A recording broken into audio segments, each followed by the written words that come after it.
The police are able to use the press to make the white public think that 90% or 99% of the Negroes in the Negro community are criminals.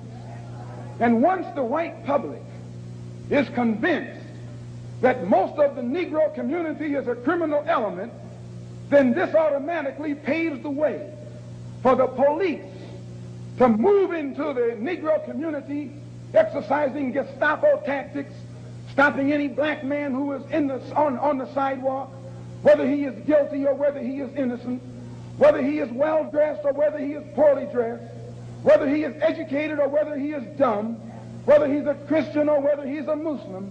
As long as he is black and a member of the Negro community, the white public thinks that the white policeman is justified in going in there and trampling on that man's civil rights and on that man's human rights.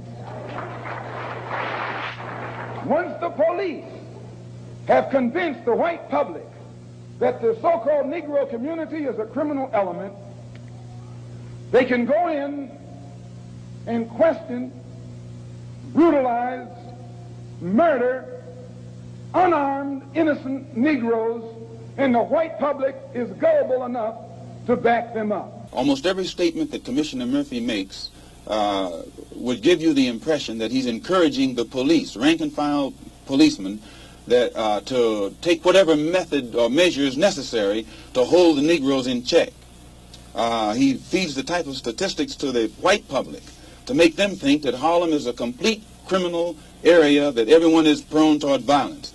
This gives the police the impression that they can then go and brutalize the Negroes or suppress the Negroes or even frighten the Negroes. Whenever something happens, 20 police cars converge on one area. This doesn't frighten Negroes. So it means that someone is either misinforming Commissioner Murphy and making him use tactics this year that he would not use 4 years ago, or that the former policeman Kennedy would not use. And this force that is so visible in the Harlem community creates a spirit of resentment in every Negro.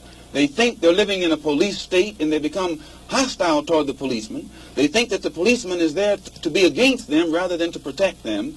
And these thoughts, these frustrations, these apprehensions automatically are sufficient to make these Negroes begin to form means and ways to protect themselves in case the police themselves get too far out of line.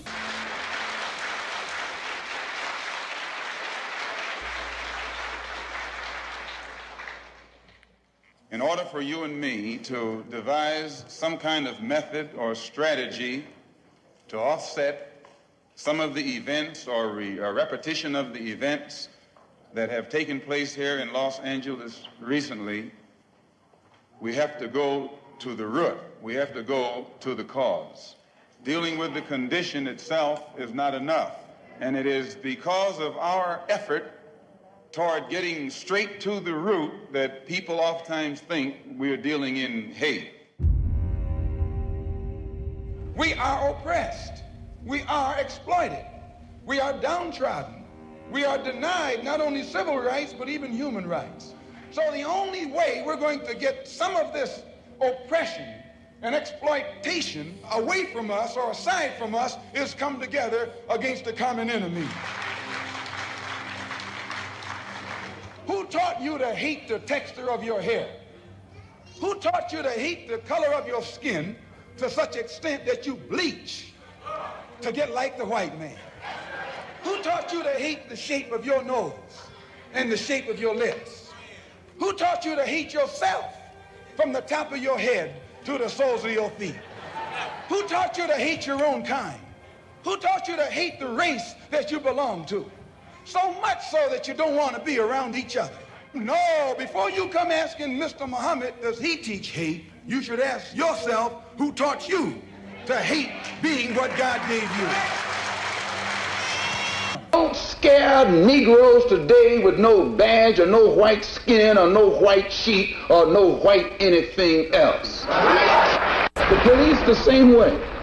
They put their club upside your head and then turn around and accuse you of attacking them. Every case of police brutality against a Negro follows the same pattern.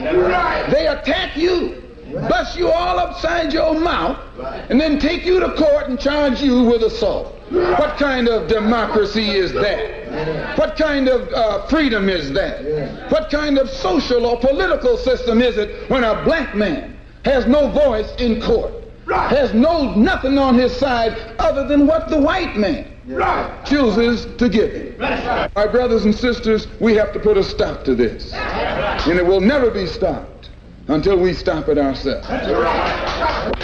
They attack the victim, and then the criminal who attacked the victim accuses the victim of attacking him.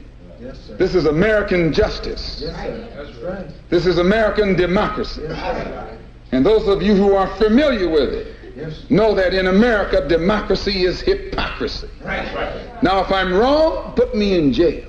As far as people, they want me, when they first see me, to humble myself. They want me to be like this and da-da-da, just because they're scared of me. But I don't feel like that's my job, to humble myself, to show you that I'm not a threat. I'm not a threat, unless you're a threat to me. You know what I'm saying? So when people say, when you meet Pac, he's different than he is, because when somebody one-on-one, anybody one-on-one, I believe, honestly, that I can talk. I believe that I have the ability to reason, I have logic, I have compassion, I have understanding. If we talk, there's no problems. You know what I'm saying? But that's not what happens. People use what they heard in the media, and that's how they come at me. And then, you know, we got a clash.